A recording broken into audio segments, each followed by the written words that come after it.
Un cordial saludo a todas las personas que nos sintonizan en esta nueva sesión de la serie de videos Detrás de la Toga. Hoy tenemos el honor de entrevistar al juez presidente del Tribunal Federal de Puerto Rico, el honorable Gustavo Gelpi. Juez, bienvenido. Bueno, usted es bienvenido. Gracias. El programa Detrás de la Toga se trata de conocer a los jueces más allá de su función judicial. Así que hoy vamos a descubrir y estudiar la historia del juez Gustavo Gelpi y vamos a comenzar preguntándole cómo fue su crianza. ¿Cómo fueron esos años de niñez con su familia? Bueno, yo me crié parte de mi vida en Condado y después nos mudamos a Miramar. Estudié en la Academia Perpetuo Socorro, de donde me gradué de escuela superior. En ese momento, para los que estén viendo esto, les sonará increíble, pero el cable TV estaba empezando, eran 1 o 2 canales lo que había en inglés. Pero básicamente no teníamos computadoras, no había juegos de video, no había celulares. Así que pues yo estudiaba y por las tardes pues corríamos bicicleta, jugábamos muchísimo baloncesto, a veces íbamos hasta la playa, hasta el Caribe Hilton o a la laguna a brincar del puente, y eso era de lunes a viernes y sábado y domingo pues jugábamos baloncesto y a veces los domingos era el día familiar, pero era otro tipo de crianza. Uno conocía a mucha gente, me acuerdo nosotros jugábamos baloncesto con los muchachos que vivían en Trastalleres. A veces cogíamos la guagua y íbamos a Nemesio Canales a jugar con los muchachos allí, ellos venían a Miramar, y era mucho más integrado. Uno conocía, íbamos a la YMCA aquí en Viejo San Juan, y entonces uno pues, conocía a la gente de La Perla, y con el deporte pues pues fue algo bien interesante, y eso era pues básicamente día a día. Los veranos uno viajaba con la familia, pero básicamente pues Miramar, especialmente en la escuela superior, fue donde estaba viviendo. Sea honesto, ¿era buen jugador? Bueno, me dijeron una vez que yo era medio gulembo. Yo me defendía. Obviamente después cuando uno llega a la universidad uno se da cuenta que no va a dar pie con bola. Ahora que acaba de mencionar la universidad, ¿cómo fue su año de bachillerato? ¿Qué decidió estudiar? Bueno, yo me fui a los 17 años a estudiar a Boston. Estudié en la Universidad de Brandeis. Allí básicamente es estudios generales. Aunque hay gente que coge premédica, coge ciencias políticas, pero básicamente los primeros 2 años es muchos cursos que son mandatorios y yo cogí de filosofía, humanidades, cogí ciencias, me acuerdo cogí astronomía, cogí obviamente matemáticas, que yo era bueno en matemáticas hasta el 0 o 4 año, llegué al cálculo y de ahí no di más pie con bola tampoco, parece como el baloncesto. Estudié mucha historia, que eso sí me gustó y fue la concentración. También cogí clases de literatura, cogí una clase de literatura en español, también que estuvo lo más interesante, y pues me gradué de bachillerato allí. Yo pues estudiaba mucho. Lo que pasa en la universidad uno está cogiendo 4 clases por semestre, hay mucho tiempo libre. Me pasaba jugando baloncesto también y yendo a ver a los Celtics de Boston, que es otra de mis pasiones. Y pues nada, cuando era tiempo de graduarme pues empecé a pensar qué voy a hacer. Yo tenía 20 para 21 años. Y me gustaba mucho el baloncesto y me acuerdo que le dije a mi papá, mira, lo que estoy pensando es graduarme y solicitar una escuela, lo que sean los boarding schools, un prep school allá afuera, y que me cojan de maestro de historia. Y entonces también pues yo puedo ser el asistente y eventualmente el coach de baloncesto de esta escuela. Y me acuerdo que mi papá dijo, mira, te vas a morir de hambre. Y pues ahí pensé de estas cosas, venga a coger el SAT, a ver si llego a escuela de Derecho. Y lo cogí, salí bastante bien, cogí el que había que coger aquí, me cogieron aquí, en Puerto Rico, me cogieron en varias escuelas allá afuera, y entonces pues obviamente decidí finalmente quedarme allá afuera, en Boston, donde estaba, y me dieron una beca muy buena el primer año. Los costos, lo que está en la Universidad de Puerto Rico, que no se quejen mucho, porque ahí se me duplicó el tuition, todas las cuotas al otro año, que la beca pues me pagaba la mitad y ya para el tercer año no me pagaba tanto. Así que con un poquito de asistencia de los abuelos y de mis papás, pues pude acabar de estudiar allí. Y esos fueron básicamente los estudios. Habla un poquito de esos años estudiando Derecho, alguna anécdota. ¿Resultó ser lo que pensaba? Bueno, el primer año, igual que yo creo que todo el mundo que pasa por el primer año, era el más duro. En ese entonces había que bajar libros de verdad, no había microjuris, Westlaw estaba empezando, pero no era lo que es ahora, Lexis también está empezando, pero en verdad uno tenía que entrar en las bibliotecas, y cuando uno iba a las bibliotecas uno veía las montañas de libros, todo el mundo leyendo, no encontraba un caso, tenía que buscar otro caso, se hacía lo que se llama shepardizar, que yo creo que mucha gente no sabe ni lo que es, o no se acuerda, pero yo creo que fue un momento muy bueno, todavía se usaba el método socrático. y uno llegaba a la clase y lo interesante era que, por ejemplo, podían a veces llamarlo 3 días corridos. Todo el mundo estaba en suspenso y había que prepararse porque uno no quería pasar la vergüenza. Y aunque uno contestara bien, el profesor le iba a dar la vuelta para que uno quedara mal hasta ver hasta cuándo llegaba. Y eso yo creo era muy importante porque es que uno aprende muchas destrezas, cómo pensar legalmente, a diferenciar y distinguir los casos. Y eso es lo que ese primer año especialmente era. Me acuerdo que yo he sido una persona bien disciplinada y nunca me he tirado lo que sea un all-nighter en mi vida, pero para ser bien disciplinado yo estudiaba a veces hasta las 11, 12 de la noche todos los días. Siempre he sacado bien tiempo para jugar un poco de baloncesto o ver a los Celtics, pero aparte de eso, mi primer año literalmente yo vine en Navidades, yo me acuerdo quizás el 24 llegué aquí y el 31 me fui porque los exámenes eran el 2 de enero. Así que, pero yo ese año estaba bien enfocado. Y digo, fue una experiencia muy buena. Uno hace muchas amistades y todo el mundo día a día estudiando se conocen.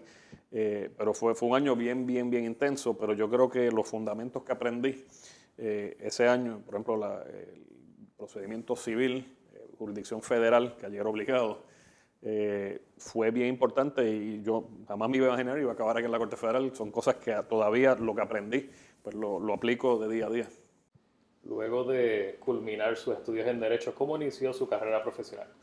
Bueno, todo fue lo más interesante porque yo revalidé originalmente en Nueva York y Massachusetts y pasé las revalidas allí y mi intención era quedarme en Massachusetts. Nueva York la cogí porque antes se podían coger las dos y estudié para las dos a la vez.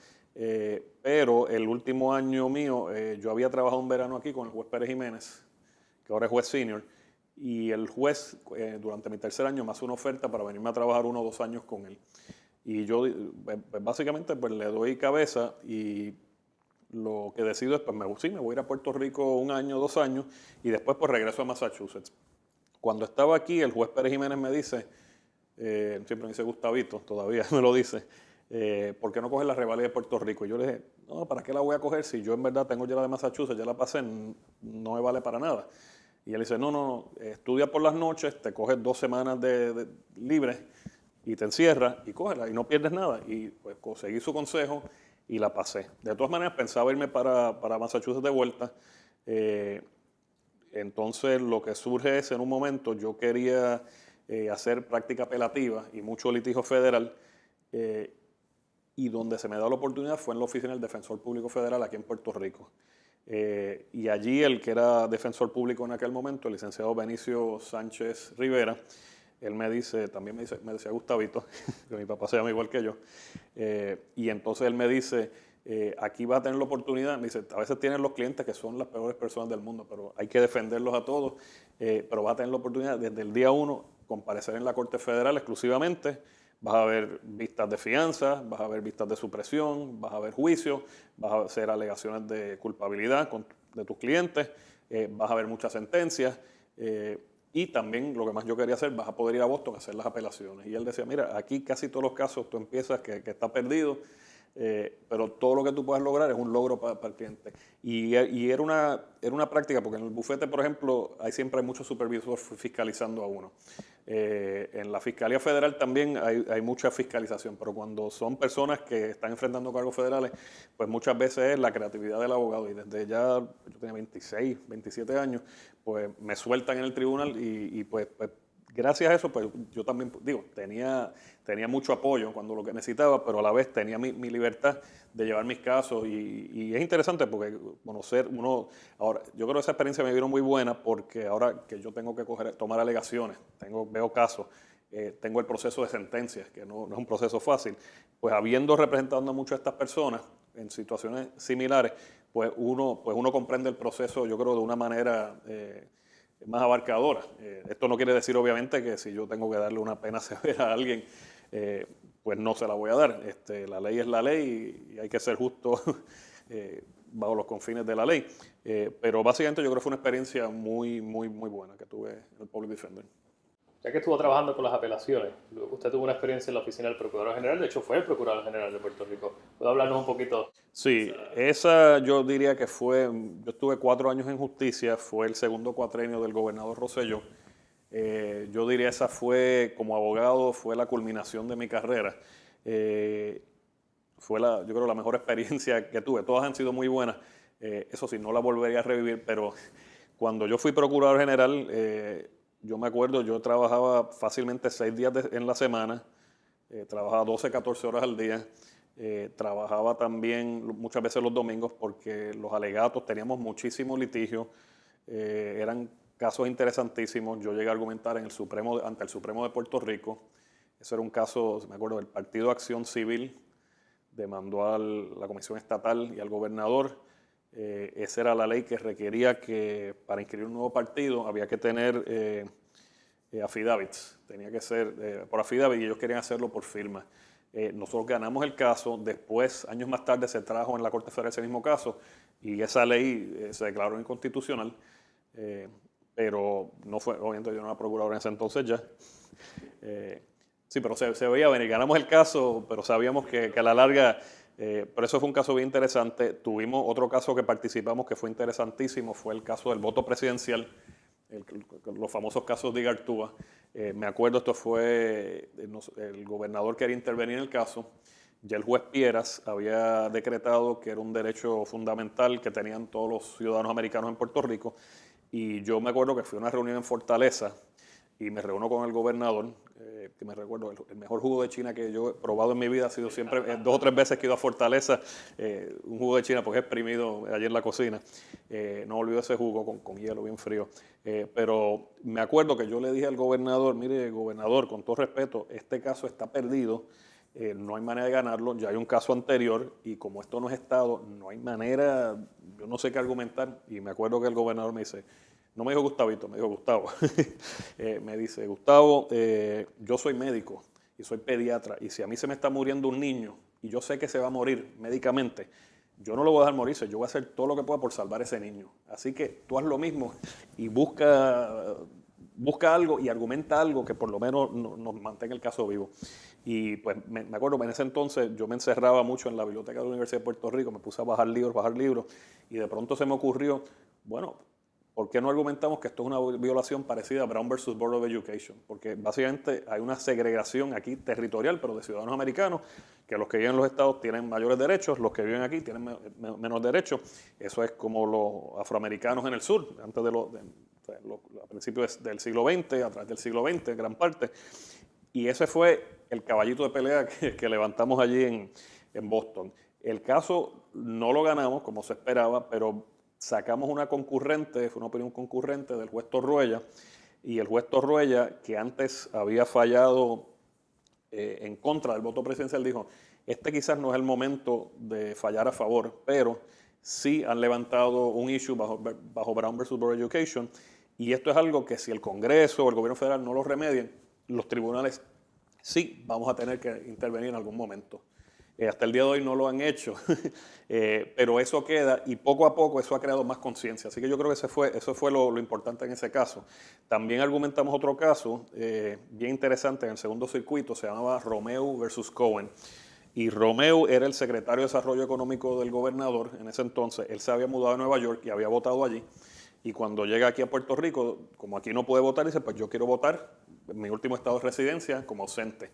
Y hay una ley que es la ley, se llama el Uniform Overseas Citizens Voting Act, UOCAVA, quizás no la dije exactamente, pero esa ley permite que cualquier ciudadano que se muda de cualquier estado a cualquier otro país en el mundo, por ejemplo, alguien se va de California, se va a ir a Japón, y aunque nunca vuelve a Estados Unidos, esa persona siempre sigue votando por su presidente. Alguien se puede ir de Florida y se muda a Cuba, se va a vivir a Afganistán y se casa con alguien allí, no quiere volver, pero esa persona tiene el derecho de votar por el presidente, por sus 2 senadores y su congresista.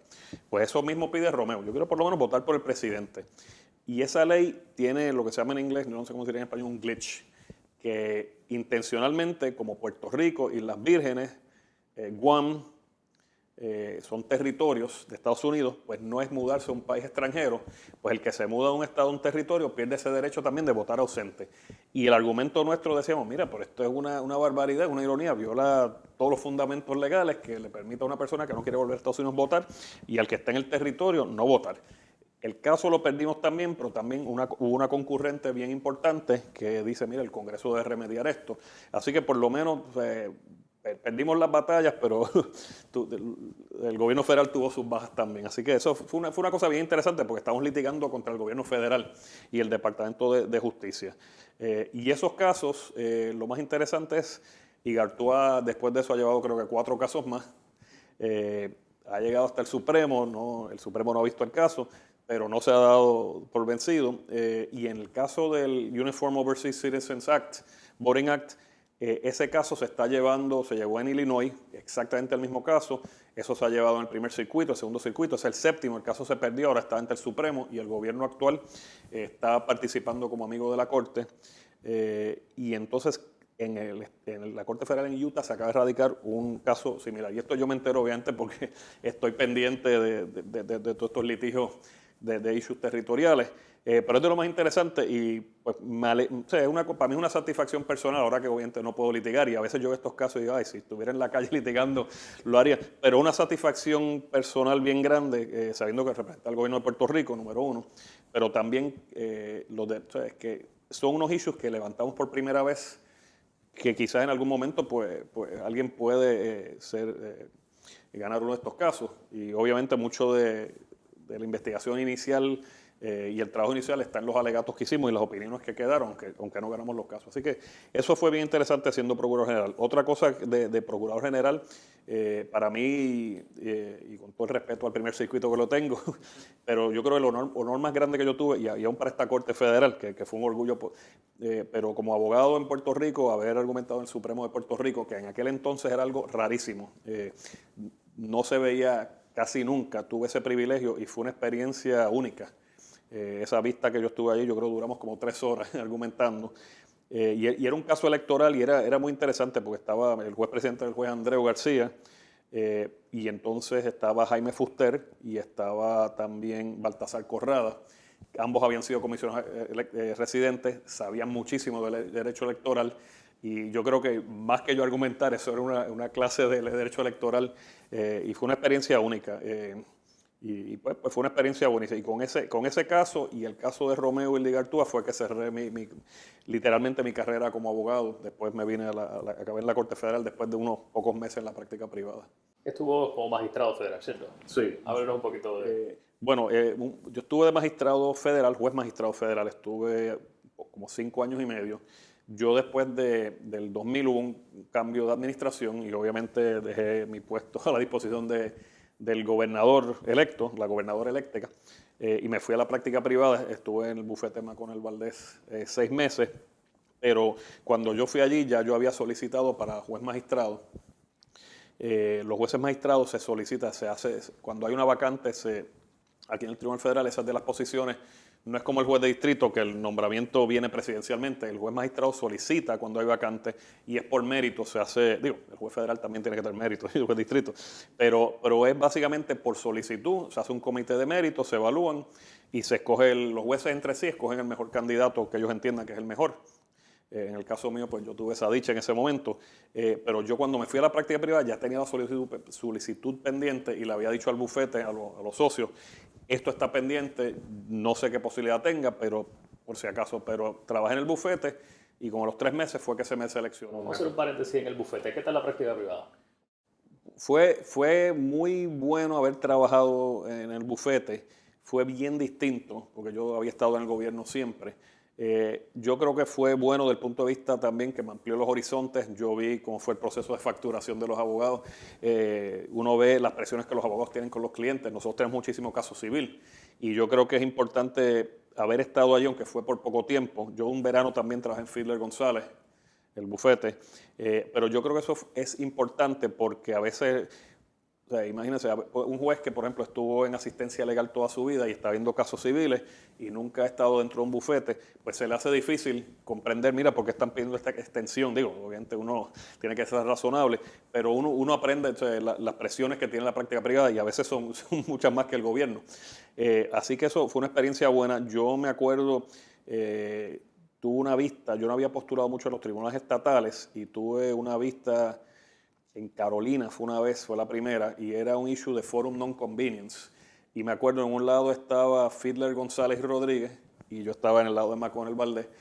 y los alegatos que hicimos las dos partes, el caso lo perdió el cliente que yo tenía en ese entonces, pero los alegatos, el juez estaba tan satisfecho que le decía, esto para mí es una maravilla, yo estar en un tribunal de Carolina, que el tipo de litigio es distinto. Eso lo que pasa es que era por un hotel, creo que era por el Ritz y cayó en Carolina, pero él decía, los alegatos están a un nivel para un caso civil de altura, porque usualmente los casos que se ven son cuestiones de cobros, otro tipo de cosas, pero esto era un litigio que normalmente se vería en San Juan, pero y el juez estaba tan satisfecho que para mí pues me sentí, uno obviamente quiere ganar siempre por el cliente, pero era un caso bien complicado y se argumentó. Tuve otro caso también, me acuerdo, con Sonia Vélez, que era juez en San Juan, creo que era la juez administradora, y este tenía que ver con la ley del voto electoral para votar por el presidente aquí en Puerto Rico. Fue una consecuencia de estos casos de Igartúa. Y me acuerdo que ese caso, el que lo argumentó del otro lado fue el licenciado Carlos Gorrín, que era el Partido Independentista impugnando la ley. Sabíamos que el caso lo íbamos a perder a la larga, pero el caso estaba ante el Tribunal Supremo de Puerto Rico también. Y yo me acuerdo que argumenté que el Tribunal Superior se debía abstener porque el Supremo tenía la misma controversia ante sí. Me acuerdo que el licenciado Gorrín decía, no, es que la abstención, eso es como de estatal a federal, esto es el mismo sistema. Y yo le decía, pero juez, es la analogía. Y me acuerdo, la juez nos dio la razón y paralizó el caso, se abstuvo.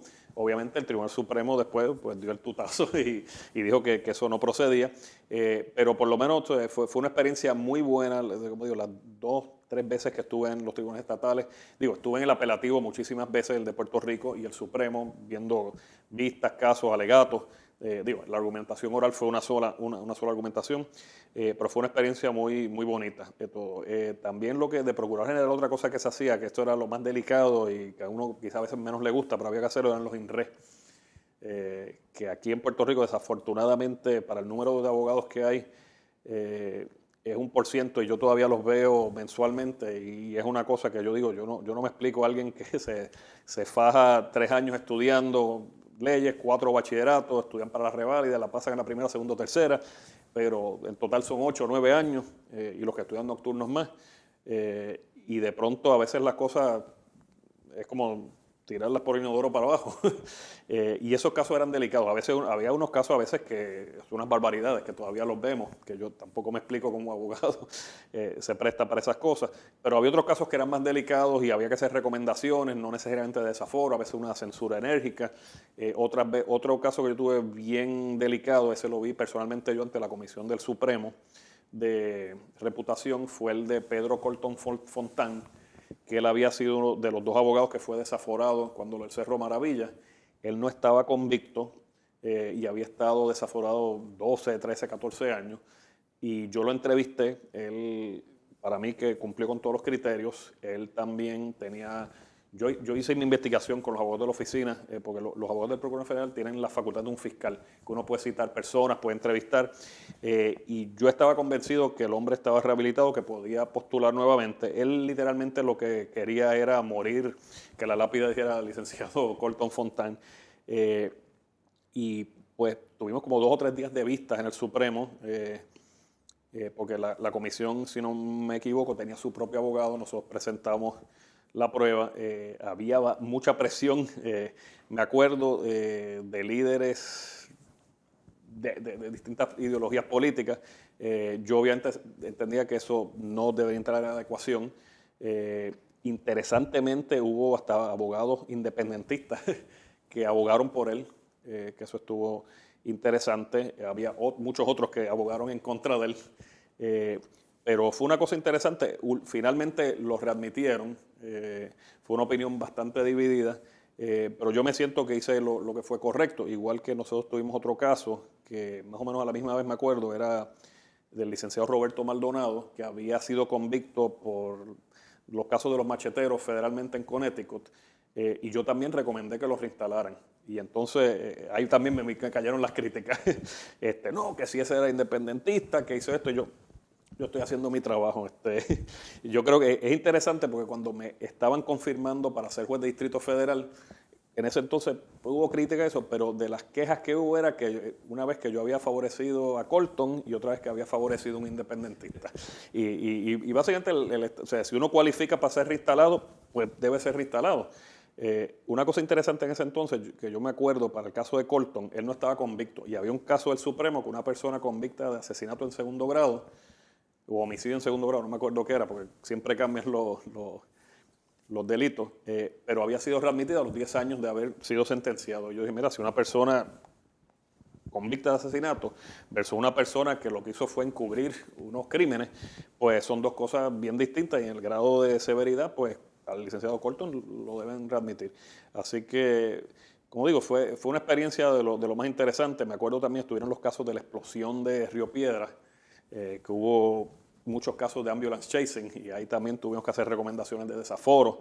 Pero nada, yo creo que se hizo siempre el trabajo y es una oficina, el público en sí no conoce mucho la oficina del Procurador General y es una oficina que creo que es importantísima porque ahora, por ejemplo, ahora está los casos estos de los vales educativos nuevos, eso son controversias que han surgido antes, pero esas son controversias que no van a llegar aquí a la Corte Federal. Eso es puro derecho constitucional 101 que se lleva al Supremo y el Supremo de Puerto Rico es el que interpreta la Constitución de Puerto Rico. Y es una cosa bien importante porque como procurador uno ayuda a forjar el derecho autóctono constitucional puertorriqueño. Llevamos también muchísimos casos criminales, que eso muchas veces en certiorario, otras veces, sí, yo creo que así todos eran certiorari, pero uno aprende mucho y entonces aquí en Puerto Rico la factura es más ancha en la Constitución, hay algunos más derechos, así que yo conocía bien el derecho federal, pero había también que saber mucho. Ahí teníamos, siempre decíamos, el arma secreta de todos los procuradores, que es el profesor Ernesto Chiesa, que ayuda en los alegatos siempre. Sí, y pues el predecesor mío era el licenciado Carlos Lugo Fiol y yo había estado en justicia un año antes y hicimos una transición muy, muy cómoda y me ayudó muchísimo y pues fue una experiencia muy, muy bonita. Entonces, yo siempre que nombran un nuevo procurador, pues siempre cuando lo confirman lo felicito y le digo cuando se retira alguien de esa oficina, obviamente tiene que ser algo protocolar, siempre apoyo mucho esa oficina. Y ahora pues obviamente nosotros tenemos antes 40, 50 abogados, ahora lo que quedan son yo creo que 12, 15 están, como dicen en inglés, short-staffed. Entonces, regresamos un poco cuando era magistrado federal, ya a los 3 meses del bufete usted había enviado la solicitud para... Sí, me aceptaron a los 3 meses de estar en el bufete, en lo que pasé el background check del FBI, fueron como 6 meses y me acuerdo empecé de magistrado que fue como mitad de junio del 2001. Fue algo bien chévere. Mi hijo había nacido, así que cuando yo juramenté de magistrado, él tenía como, yo de 2, 3 meses y lo tenía en los brazos, así que eso fue una cosa bien emotiva. Y entonces yo había postulado mucho ante los magistrados cuando fui public defender, así que me conocía bien el trabajo, así que yo a la semana ya yo estaba viendo el trabajo. Entonces no es como alguien, y una de las ventajas que yo tenía, yo había hecho trabajo civil y criminal, que pues a la semana de haber empezado, a los días ya yo estaba entrando órdenes, viendo vistas, viendo las vistas criminales. Me acuerdo en ese entonces, lo más que teníamos era, en ese entonces estaban los casos de Vieques. Y entonces había jueces de distrito que se habían inhibido de esos casos. Había otro juez que por el volumen de trabajo tenía otras cosas, no los podía ver. Y los magistrados sí podíamos ver eso porque eran delitos menos graves. Y yo tengo que haber visto, yo creo que por lo menos 100, 120 de esos casos.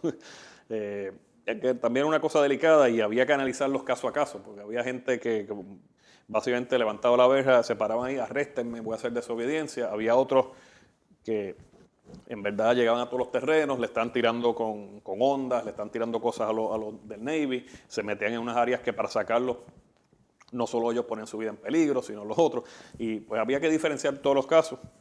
Y la mayoría de las personas cogieron, o sea, no cumplieron cárcel, lo que hicieron fue tiempo cumplido. Otra cosa que era una dinámica interesante es que había muchas personas que por la ideología política venían y los abogados, o a veces motu propio, procesos, decían, yo no creo en su jurisdicción, si usted yo le decía, yo lo suelto en fianza sin condiciones, solo venga aquí el día de la sentencia o el día de juicio. No, juez, si usted me suelta, me voy a meter otra vez y me voy a meter otra vez porque yo no creo que usted tiene jurisdicción, usted está ilegalmente aquí, ejerciendo las facultades. Y básicamente era interesante porque básicamente lo que están pidiendo, deténganme, porque querían que... Y yo, pero si yo, o sea, uno no lo quiere detener, pero deténganme. Así que eran unos casos que uno ve unas cosas... una vez que me pidieron que si podían pararse y cantar el himno de Puerto Rico en la sala, y yo le mira, mientras la vista esté, no. Después cuando yo salga, si el alguacil no tiene problema, pues lo pueden hacer, obviamente no haga una gritería.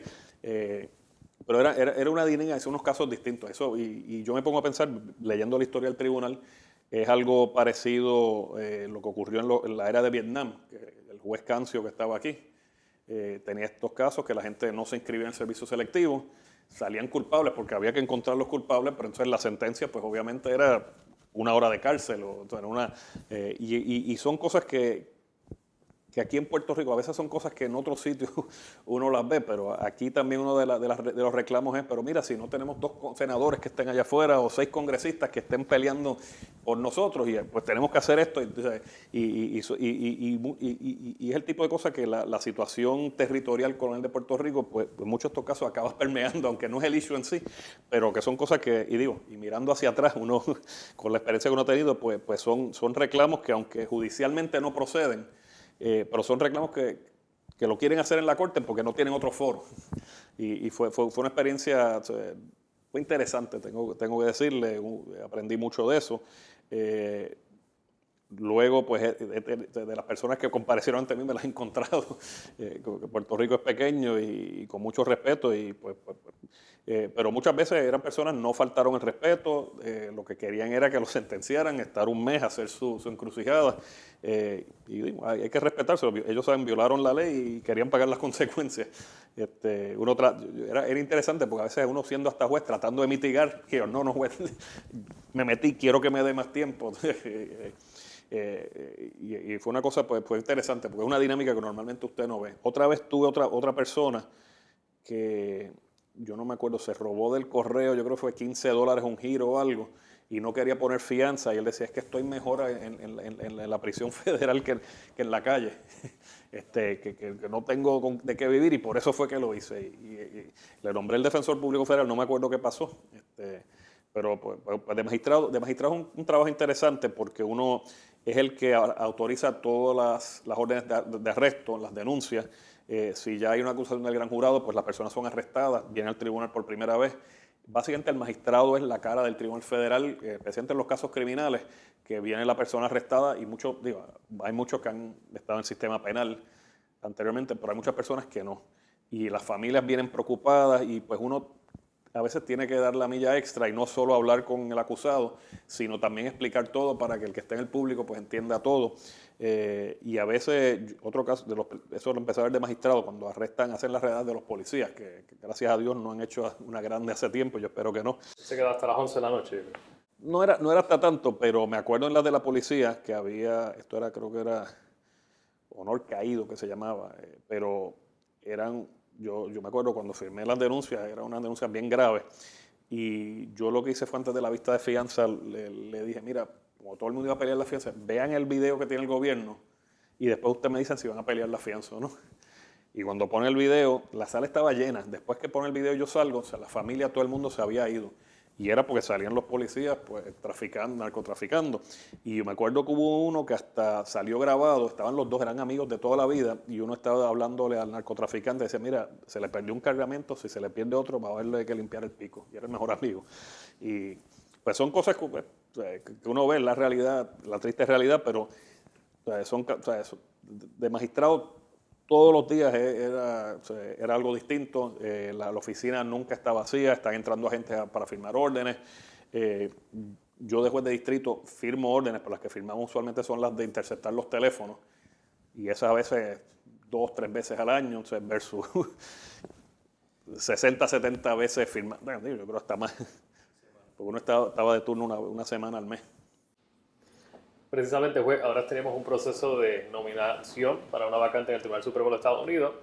Háblanos cómo es el proceso para nominar a un juez federal, que usted pasó por ahí en el 2005, cuando el expresidente George Bush lo nombra a usted del Distrito de Puerto Rico. Bueno, fue en el 2006. La entrevista inicial la hice en Casa Blanca en el 2005. Y esto es bien interesante porque el año que a mí me nombraron, el presidente, a la juez Aida Delgado y al juez Francisco Besosa, también fue el mismo año de la nominación y la confirmación. Todos fuimos a Casa Blanca en el 2005 a entrevistarnos, pero ese año el juez Roberts entró al Supremo, primero de juez asociado, muere el juez Rehnquist, que era el juez presidente, y después lo reconfirman. Así que pasamos por algo, o sea, es similar, el proceso es idéntico. Yo siempre digo a los estudiantes míos, el proceso de confirmación de la juez Sotomayor es el mismo que el mío. Primero le hacen el background check famoso del FBI o el IRS, le chequean todo, del A a la Z, hasta donde uno estudia en escuela elemental, donde uno vive, el banco que usted tiene la cuenta, si uno es miembro de un club, que sea un club que no discrimina contra negros, contra mujeres, contra homosexuales, ese tipo de cosas. Entrevistan, yo me acuerdo, mis maestros de escuela superior entrevistaron, mis maestros de universidad, maestros de derecho, donde yo había trabajado, el que ha litigado, le entrevistan a los compañeros, los contrincantes, a los clientes que uno tuvo. Yo me acuerdo, tuve que decir 2 o 3 clientes, yo creo que hasta estaban presos y lo entrevistaron también. Sí, porque es por la integridad del candidato. Después de eso, en algún momento la American Bar Association hace otra evaluación, esa es más legal, buscando todos los escritos, todas las ponencias que uno ha hecho. Yo había sido magistrado, así que ya tenía opiniones escritas también, porque uno tiene que dar más trabajo. Es el mismo proceso que pasa un juez del Supremo, un juez del Apelativo, un juez de distrito, porque todos los jueces somos nombrados por el artículo 3 de la Constitución, y es el mismo. Obviamente, el juez que acaban de nominar, esa audiencia del Comité de los Jurídicos del Senado va a estar llena de republicanos y demócratas, y el que es nominado a ese nivel, pues por los republicanos, los demócratas le van a... Yo creo que desde el juez Souter, hace ya más de casi 30 años, el proceso se ha vuelto uno bien contencioso. Y así son todos estos procesos. A nivel de instancia, la vista van algunos senadores, después eso baja al floor del Senado, pero cuando lo mío bajó al floor del Senado para la votación, y lo mismo el juez Bezosa, lo mismo la juez Delgado, fue unánime, básicamente. Lo mismo el comité. Yo también, a mí me habían recomendado, aquí en aquel momento el que recomendó fue el comisionado residente, que era republicano, Luis Fortuño. El presidente era Bush, que era republicano, el senado era republicano. Pero yo tuve la dicha, igual que yo creo mis compañeros, que en ese entonces el gobernador era Aníbal Acevedo Vila. Ninguno de los nombramientos, no creo que era que los podía parar, porque era demócrata, pero no trató de obstaculizar como político ninguno de los nombramientos. Al contrario, en ese entonces el Partido Demócrata a nivel local, por lo menos el caso mío, sin yo haberlo pedido, porque yo no tengo ninguna conexión política en sí, yo nunca he sido republicano ni demócrata inscrito y envuelto en actividades políticas, pero el Partido Republicano me está endosando, y el Partido Demócrata, cuando vio la solicitud, me endosó también. Ese fue Patrick Leahy, que era el presidente, y para mí eso fue una sorpresa, porque dije, mira, que un endoso, cuando yo digo, ¿cuánta gente no pide un endoso y no se lo dan? Y yo que no lo he pedido, yo sé que el Federal Bar Association me endosó, el Hispanic National Bar Association también me endosó. Yo no era miembro del Hispanic National Bar Association, pero fue interesante porque con mi nombramiento Bush rompió el récord de nombramientos hispanos del presidente Clinton. Y me empezaron a llamar sobre eso, y yo, pues que yo no sé ni Y entonces aquí en Puerto Rico, pues todos los jueces son de Puerto Rico, pero no estamos pensando como si es el primer juez hispano que hay en Alaska o en otro sitio. Así que, pues, pero el proceso es bien interesante, las preguntas que hacen el Senado. Es un nivel, estos no son nombramientos que de la noche a la mañana se puede nombrar a alguien y confirmar otro día, porque el mismo Senado, la misma Casa Blanca, y aún bajo la administración actual, ahora mismo tenemos un candidato, un nominado, que ya fue a la vista del Senado, el licenciado Raúl Arias, que si Dios quiere, pues el Senado lo confirmará próximamente y tendremos otro compañero aquí. Pero el proceso es como de año y medio, un año, es un proceso largo, pero el proceso, yo lo conozco personalmente, fuimos oficiales jurídicos a la misma vez hace muchos años, cuando trabajamos en Fiedler y González, y nos conocemos del 90. Pero el proceso que él pasó fue exactamente el que yo pasé. El licenciado Pedro Delgado, ahora juez Delgado, Pedro Delgado Hernández, que trabaja aquí en el Tribunal Federal también, él pasó hace 3, 4 años por el mismo proceso. Y pues siempre uno pregunta, ¿es lo mismo? Y el proceso no cambia.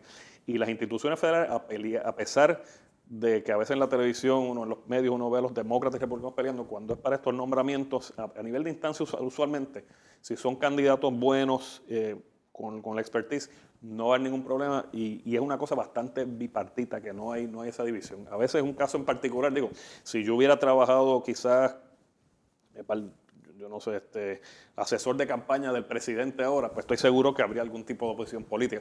Pero como o sea, somos personas que no habíamos estado activos, ninguno de nosotros en la política nacional, y ninguno de nosotros o sea, yo por ejemplo trabajé en el gobierno, nunca estuve envuelto en actividades políticas de recaudación de fondos, ni de ese tipo, ni ningún puesto en ningún partido, pues se hace a veces hasta más fácil. Así que ese es el proceso. Pero es lo mismo que pasa a cualquier juez del Supremo, lo único que ese juez lo van a tener 3 o 4 días allí en vistas públicas. Ya lo vemos ahora de otra faceta, un poco más académica. ¿Cuándo es que comienza su pasión por estudiar el asunto de los territorios y la cláusula territorial de los Estados Unidos? Bueno, eso interesantemente, cuando yo estaba en la escuela de Derecho, mi papá había llevado, que es abogado, mucho caso de derecho marítimo en Puerto Rico. Yo cogí una clase de derecho de almirantazgo y tenía que escribir un paper para graduarme. Y por alguna razón había hablado del tema con mi papá y me puse a buscar muchos casos marítimos de Puerto Rico. Y una de las cosas que era interesante es que el derecho marítimo pues, es derecho federal para que haya una uniformidad. Y en aquel entonces, esto estoy hablando en el 89, 90, pues escribo este artículo y me doy cuenta que aquí el derecho marítimo aplica, pero no aplica para otras cosas. Y digo, ¿cómo rayos puede pasar eso si Puerto Rico para todos los efectos es el equivalente de un Estado? No está admitido a la Unión, pero tiene su autonomía interna, tiene pues, sus facultades internas y las leyes federales son leyes federales.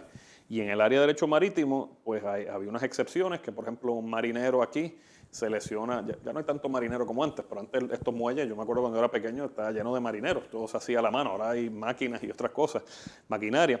Pues como decía, aquí un marinero herido, estoy hablando de los 60, 70, por ejemplo, tenía los beneficios del Fondo del Seguro del Estado, que comparado con el derecho federal de venir aquí, tener un juicio por jurado, que le pagaran la compensación justa, era como como decir, te voy a dar $1.000.000 si vienes a la Corte Federal, pero como estás en Puerto Rico, el jurado te puede dar eso, pero como estás en Puerto Rico, el Fondo del Seguro del Estado te va a dar $2.75 por semana.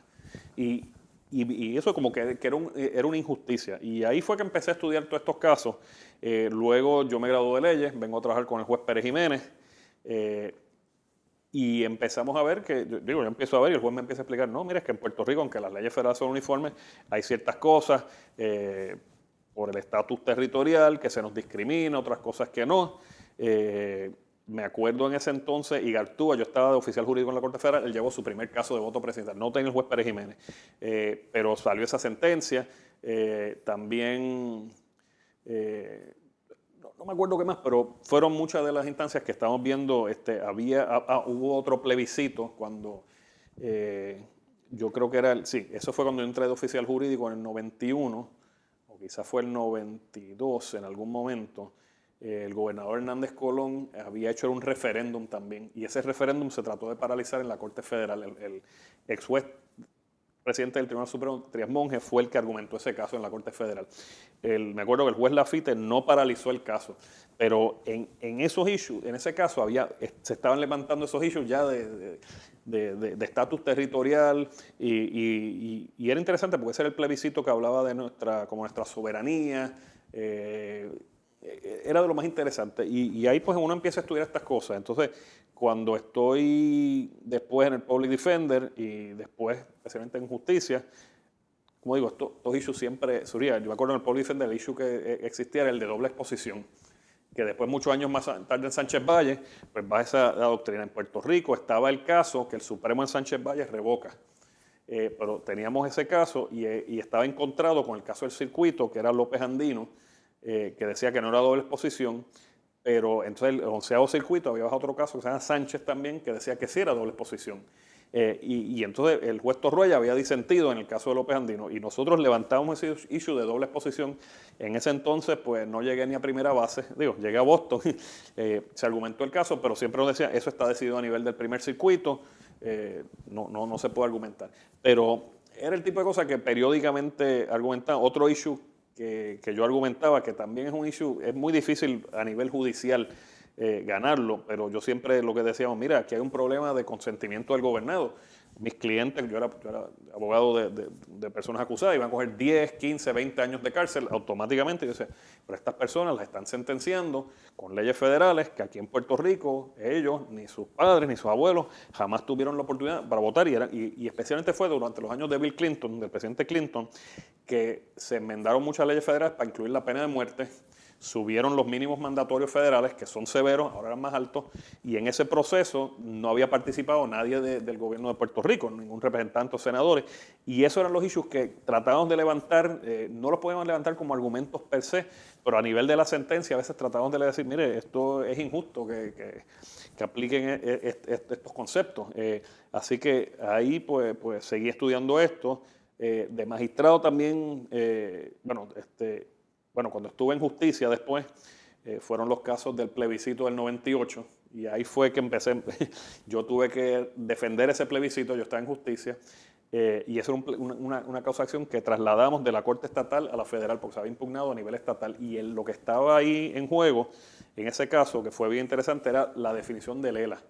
Si la definición de ELA era algo puramente de Puerto Rico o era algo federal, y nosotros estamos argumentando, es algo federal porque el ELA, parecido a lo que se argumentó en Sánchez Valle, pero nosotros estamos diciendo, la aprobación de la Constitución de Puerto Rico y la creación del ELA fue aprobada por el Congreso. Por ende, lo que es el ELA o no es el ELA, lo definen los tribunales federales. No los estatales pueden, pero también hay jurisdicción federal, aunque no se haya alegado, porque se había impugnado la ley de plebiscito bajo la Constitución de Puerto Rico únicamente. Y nosotros el argumento es que, aunque se impugne bajo la de Puerto Rico, como hay una definición y un interés federal en definir el ELA, era un federal question, pues pudimos, y yo me acuerdo, teníamos como un task force, yo era el que hacía los alegatos, y trasladamos, yo creo que fue como 20 casos a la Corte Federal, todos logramos trasladarlo. El abogado de la Comisión Estatal de Elecciones, en aquel entonces era el licenciado Pedro Delgado, que ahora es juez aquí, y nosotros tenemos que haber trasladado como 20, 30 casos fácilmente, entre 20 y 30 casos aquí, porque las impugnaciones no eran un solo grupo. El PPD impugnó, pero también había grupos independientes, distintos grupos, personas individuales estaban impugnando, y lo que queríamos era consolidarlas todas para que el tribunal en Boston decidiera todo esto. Así que argumentamos casos aquí a nivel de Puerto Rico, argumentamos en Boston, argumentamos en los tribunales de Puerto Rico, argumentamos.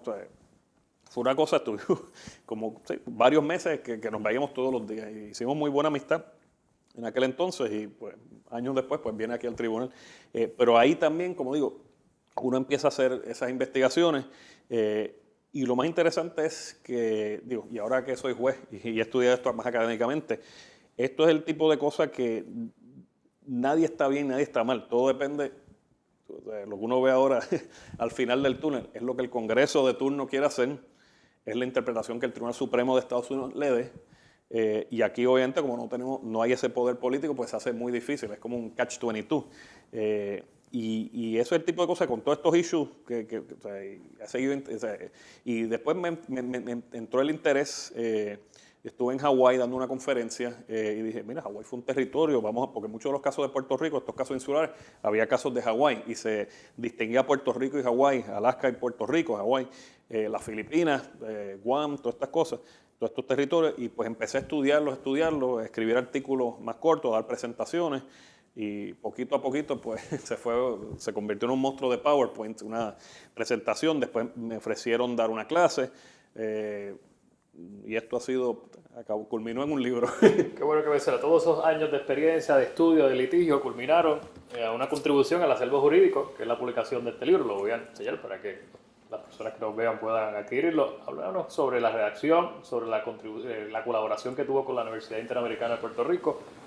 Sí. ¿Cómo fue que terminó con este bebé suyo? Bueno, este bebé, y le tengo que dar muchas gracias.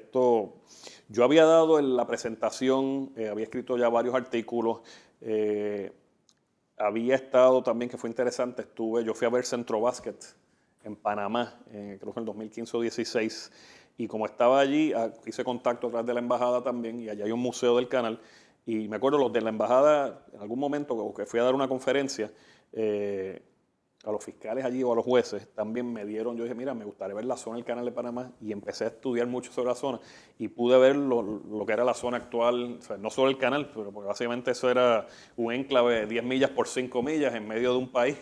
Era parecido a lo que decían la queja en Vieques, que de pronto el gobierno federal tiene esto aquí, y esto mismo pasa en Guam y las Marianas, que son pedazos de esas islas, casi la mitad o más, que lo que hay son bases militares. Y básicamente, pues, eso fue una base militar, después fue un gobierno civil, semimilitar, pero básicamente, pues, empecé a comparar todos los territorios, hacer más investigaciones. Una de las cosas que es interesante, que yo creo que es el mensaje del libro, es que uno diría, mira, uno está en cualquiera de los estados de la Unión, las leyes estatales pueden variar, pero el derecho federal en todos los estados es exactamente el mismo. Pero uno va a los territorios y uno puede estar en Puerto Rico y, por ejemplo, aquí nos aplica, que no es un derecho fundamental, pero nos aplica la cláusula de comercio. Para los que no se acuerdan, les voy a dar un ejemplo. Aquí cuando yo era niño, por ejemplo, las cervezas, para traer a Puerto Rico cervezas de afuera, se entraba Heineken, había una otra cerveza, pero casi todas eran las cervezas locales. ¿Por qué? Porque la cláusula de comercio, en el caso de RCA versus de la capital, RCA versus gobierno de la capital, pues había resuelto, el Tribunal Supremo de Puerto Rico no aplica la cláusula de comercio. Pues entonces el gobierno local puede favorecer, discriminar a favor de las industrias locales de cerveza. Y antes, pues, cuando yo era pequeño, se acuerda todo el mundo, hace 30, 40 años, estaba Cantalicio por todos lados, los letreros, cerveza Corona, cerveza India, la Medalla, pues había más cerveza. Obviamente venía Schaefer algunas, pero no había una intromisión en el mercado. Eso es la cláusula de comercio, se puede discriminar. Después el primer circuito empezó en el 94, dijo la cláusula de comercio se aplica en Puerto Rico, en su estado durmiente. No se puede discriminar. Y el Supremo de Puerto Rico, creo que fue el 2008, 2010, caso de Western Selecta, Northwest Selecta, determina que sí aplica. Así que es interesante y uno lee la opinión y hace sentido, porque básicamente Puerto Rico se asemeja a un estado en la operación interna, pero no es un estado, así que y mentes razonables pueden, lean la opinión de Anabel Rodríguez, disidente. Así que, como digo, pero obviamente la ley es que la cláusula de comercio aplica. Pero eso es interesante porque aquí nos aplica la cláusula de comercio. En las Islas Vírgenes, que es el tercer circuito, les aplica la cláusula de comercio. Así que son dos jurisdicciones, territorios, que no pueden discriminar el comercio interestatal. Aquí todos hemos visto lo que pasó cuando la cláusula las impugna. Antes, cuando empezó a venir las farmacias grandes, antes no había CVS, no había Walgreens, eran farmacias de la comunidad, algunas farmacias más grandes. Pero obviamente yo me acuerdo, también esto es interesante, yo siendo procurador general, empezaron a impugnar bajo la cláusula de comercio, muchas de ellas, el que la permisología, que se le está discriminando. Y es verdad, bajo la cláusula de comercio tienen todo derecho de funcionar aquí.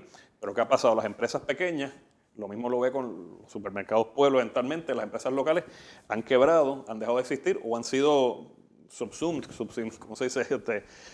Se las chupó la empresa grande americana.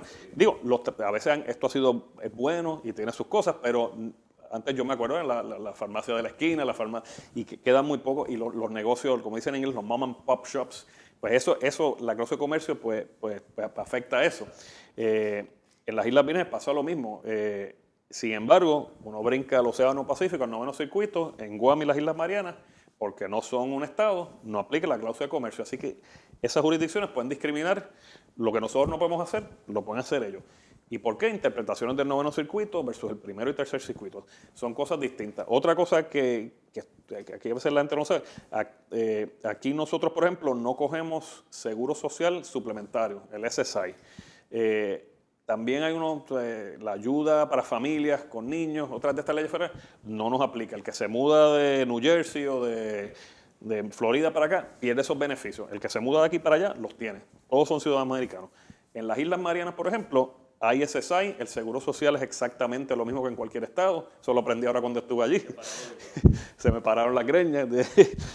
Interesante, pero es paradójico. O sea, y dependiendo dónde uno está, aquí, por ejemplo, no hay juicio por jurado en los casos civiles en el Tribunal Estatal.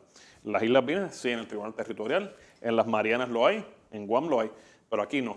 Entonces uno dice, si estos derechos aplican a los ciudadanos, ¿por qué no es distinto? La otra ironía es, Nosotros aquí, y esto es otra cosa que las personas aquí se olvidan o que no conocen, a veces uno oye diciendo, mira, que aquí somos ciudadanos de segunda categoría porque somos ciudadanos bajo la ley Jones. La ley Jones de 1917. Pues aquí somos ciudadanos americanos por nacimiento. El que nació después de enero 16 del 1940 es ciudadano americano porque nació en los Estados Unidos y se le considera at birth, por nacimiento. Sin embargo, vaya usted a Samoa Americana y no son ciudadanos, son lo que éramos antes aquí en Puerto Rico, antes de la ley Jones, son nacionales. Y, por ejemplo, un nacional no puede votar, o sea, aun si se muda a California o lo que sea, no es un ciudadano de ningún otro país. Es ciudadano de Estados Unidos, digo, es nacional de Estados Unidos, la alianza es hacia Estados Unidos. Si hay una guerra o cualquier cosa, tiene fidelidad hacia los Estados Unidos, pero no puede votar en elecciones presidenciales. Si se muda a un estado, o sea, no puede correr. Aquí en Puerto Rico, por ejemplo, para muchos puestos públicos o en los estados, hay que ser ciudadano de Estados Unidos. Al no ser ciudadano de Estados Unidos, pues no tiene esos derechos.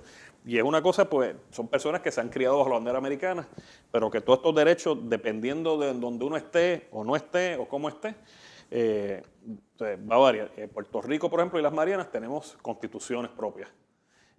Internamente es un gobierno interno. Guam, las Islas Vírgenes, actas orgánicas todavía, como nosotros estábamos, o sea, y las Islas Vírgenes ya desde el 17, 101 años de territorio de Estados Unidos y todavía no tienen su constitución. Y la han aprobado ellos y el Congreso se la ha rechazado y se la ha devuelto. Y cuando el Congreso está por aprobarse, ellos la rechazan, que también es una cosa, pero se convierte como digo, un catch-22.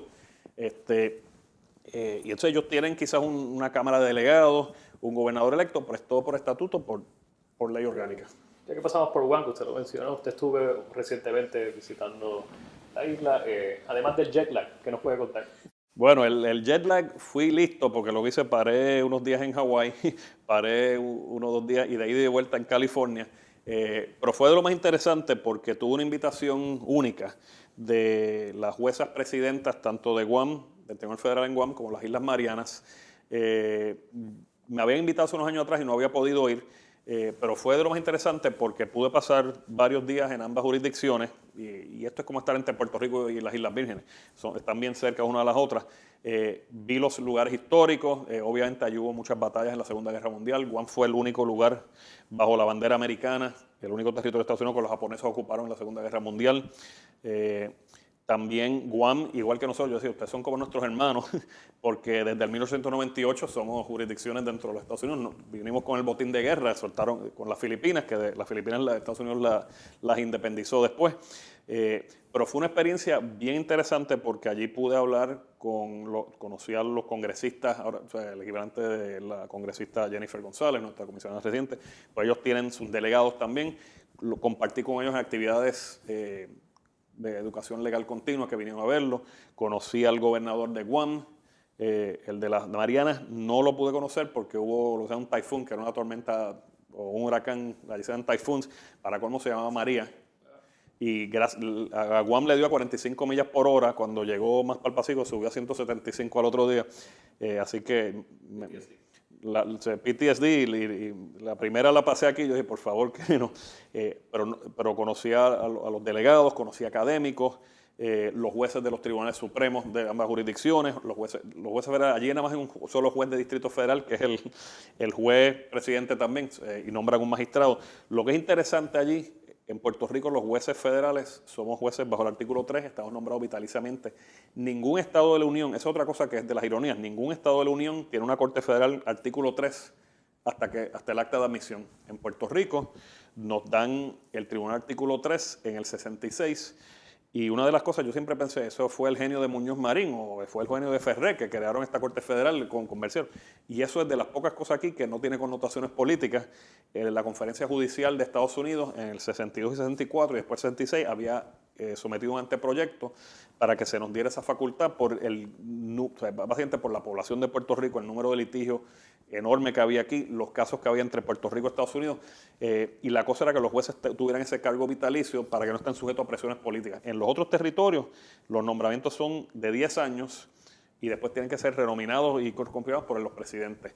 Y eso pues crea son problemas. Por ejemplo, la juez de las Marianas hace 2 o 3 años, en las Marianas tenía una ley bien proteccionista que, por ejemplo, decía para el plebiscito de estatus van a votar únicamente las personas de descendencia chamorra o carolinian, que son las 2 poblaciones indígenas. La juez, que es oriunda de allí, de las Marianas, decretó que era inconstitucional. Eso no se pudo hacer en Hawái, un caso que se llama Cayetano versus Rice, o Rice versus Cayetano, y aplicó eso. El 9º circuito la confirmó. Pero hay muchas personas que no comprenden el derecho ni entienden que hay solo correcto bajo derecho, que cuando el día que tengan que nominarlo, si viene un gobernador o un congresista que no la quieren, pues es fácil, o sea, no nombrarla. Y nosotros aquí no tenemos eso. Y yo creo que es una injusticia que los otros territorios no tengan ese mismo sistema que puedan tener un juez que esté ajeno a cualquier presión política. Yo, por ejemplo, es una cosa interesante del cargo del juez. Yo sé que en Puerto Rico los jueces estatales, los superiores a 12 años, ahora creo que subió a 16 años, los municipales, pero llega el momento que si se te cae un año de elecciones o has decidido informar, ha pasado. O sea, y eso es todo parte del sistema político. No es necesariamente que la fortaleza nomine o no nomina, hay que pasar por el Senado.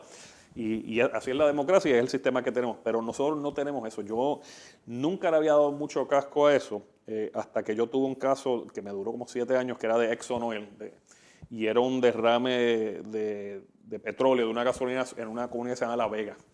Y yo ese caso decidí muchas veces en contra de los demandantes, muchas otras veces en contra de Exxon, y el caso fue por jurado, y fue la primera vez que se dio un caso de Clean Water Act ante jurado en una corte federal en todos los Estados Unidos. El veredicto bajó en contra de Exxon. El caso después se transó, pero a Exxon le tenía que haber costado mucho dinero defenderlo y pagar lo del veredicto y la transacción final. Y una de esas cosas después yo me pongo a pensar y digo, mire, si yo hubiera sido un juez que tengo que ser reelecto, o si tengo que ser nominado, mira, Exxon tiene cabilderos que pueden, y no es que lo vayan a hacer o no, pero en mi mente hubiera estado, ay, si no me nombran, o este caso me puede costar, o el retiro, o cómo yo le voy a pagar la escuela a mis hijos. Pero uno siendo juez federal bajo el artículo 3 no tiene eso, y uno pues decide los casos. Yo siempre digo a los estudiantes míos, mira, si mañana el presidente tuviera un hijo, el presidente de Estados Unidos tuviera un hijo y lo cogen por narcotráfico en Puerto Rico, a mí el presidente no me puede llamar y decir, hazte esto porque no te voy a renombrar, porque eso no ocurre bajo este sistema. Y yo creo que eso es uno de los beneficios que nosotros tenemos. Y esas islas que son mucho más pequeñas, la población, yo creo en Guam es como 100,000, 110,000, en las Marianas es como 70,000.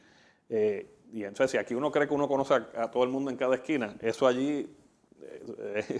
o sea, como dicen, si el chisme aquí corre, como decían por telégrafo, pues allí es simultáneo. Pero ese es el tipo de cosas que los jueces allí no tienen ese beneficio y que a veces, por ejemplo, nosotros no aplicamos, son cosas, dependiendo de la jurisdicción territorial que uno esté, aplica o no aplica algún issue constitucional. Y entonces otra cosa interesante, en Puerto Rico nos aplican, la cláusula de comercio no es un derecho fundamental, bajo los casos insulares no nos debe aplicar. Aquí han legislado bajo el artículo 3, crearon esta corte, no fue bajo la cláusula territorial, es bajo el artículo 3 de la Constitución.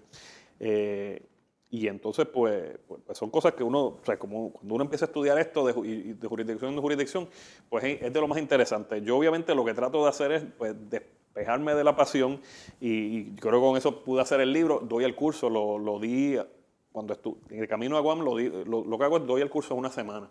3 horas al día, lo he dado en la Universidad de Puerto Rico, lo he dado en la Católica, en la Interamericana lo voy a dar en agosto y usualmente lo doy como de 6 a 8 y media por una semana. Es la semana que no hay clases, en la semana esta es como de receso. Pero es un curso intenso, pero me permite darlo porque obviamente yo trabajo todo el día, voy a la escuela y para mí es una terapia y como conozco el tema, pero lo que trato de hacer es que los estudiantes obviamente vean el issue, que no, o sea, porque aquí en Puerto Rico muchas veces estamos pensando, en Washington piensan sobre nosotros 724, 365 y si es año bisiesto también 366. Y eso no es así. En Washington, a veces, sur de Puerto Rico, hay que legislar. Una de las cosas que es interesante, a los estudiantes a veces preguntan, y jueces colegas dicen, ¿por qué la ley de promesa? ¿Qué es el interés del Congreso en Puerto Rico? Y yo les digo, bueno, es que de los bonos de Puerto Rico, si usted va a Utah, por ejemplo, esto es un ejemplo, no sé si, pero por ejemplo, la Asociación de Policías Retirados de Salt Lake City, o sea, la pensión está invertida en bonos de Puerto Rico y por eso también es que el Congreso y los senadores tomaron nota de lo que está pasando aquí, que esto en verdad lo que está pasando aquí es un problema nacional y por eso es que todo este tipo de cosas pues tienen repercusiones, pero para cosas de día a día, el Congreso, o sea, es como, o sea, cuando yo estaba nominado, o sea, no es que yo soy el de Puerto Rico el primero que me piensa, allí había no jueces de California, había jueces de Nueva York, pues todo el mundo pasa, o sea, digo, gracias a Dios, en la rama judicial es interesante, se nos trata igual que si fuéramos un estado, la federal tenemos los mismos beneficios, tenemos todo exactamente, y yo, por ejemplo, voy a la reunión de jueces y no es un issue, pero obviamente políticamente pues es otro issue. Así que, pero el libro yo creo que pues, explica todas esas cosas, todas las diferencias, hablo de las razones históricas para el trato desigual, y como digo, a veces el trato desigual puede ser un trato que favorece más a cierto territorio en algunas cosas. Aquí, como digo, estamos favorecidos más, como digo, tenemos un tribunal artículo 3. Pero hay otras cosas que no tenemos. Y entonces yo digo, ¿pero por qué las Marianas tienen esto y yo no? Pero ellas dirán, ¿por qué este tiene esto y no? Yo sé que en las Islas Vírgenes es un issue de conviertan el tribunal artículo 3 también. Así que, pues son todos estos issues interesantes que ocurren. Otro issue interesante que ocurrió fue las Filipinas, que se creó un Estado Libre Asociado, pero en vez de ser un Estado Libre Asociado de unión en teoría permanente, era un Estado Libre Asociado para independizarse. Y aquí está, pues está todo más o menos ahí. La última pregunta para culminar la entrevista, esto es más personal. ¿Qué hace el juez presidente del Tribunal Federal de Puerto Rico para librar el estrés cuando sale de aquí? No tiene que sentenciar a nadie, no tiene que ordenar interceptar un teléfono. ¿Qué hace para no volverse loco? Bueno, en el mundo ideal los cangrejeros de Santurce deberían estar ahora mismo como 24-3 en los standings, pero como están recesando hace 2 años, pues esa terapia no la hay. Yo el que me conoce, pues yo seguía a los cangrejeros, iba a todos los juegos, cuando podía cogía carretera, abría sala temprano y salía del tribunal para ir a la isla. Es interesante porque a veces yo estoy por la isla y la gente, ¿cómo tú conoces este lugar o este sitio? No, porque esto es por la cancha de aquí. Digo, nada como ir a un juego a Quebradillas, a estos pueblos que la verdad que la gente es fanática. Pero lo que hago es, pues, después del huracán, yo antes iba a nadar mucho, los natatorios y los otros lugares está un poquito difícil nadar, pero nada, hacer un poco de ejercicio, a veces leer, ir al cine cuando uno pueda, viajar si uno puede, compartir con la familia y pues cuando puedo. El problema grande del baloncesto es que es todo isla, excepto Bayamón, que está en Bayamón, pero esos eran los rivales. Yo cuando puedo voy a Bayamón, pero me gustaba antes ir a ver los cangrejeros en otros sitios, así que eso vamos a ver si vuelven en algún momento. Bueno, les quiero agradecer por su tiempo. Creo que los alguaciles estaban afuera aquí ya buscándome. Gracias. Gracias, muchas gracias.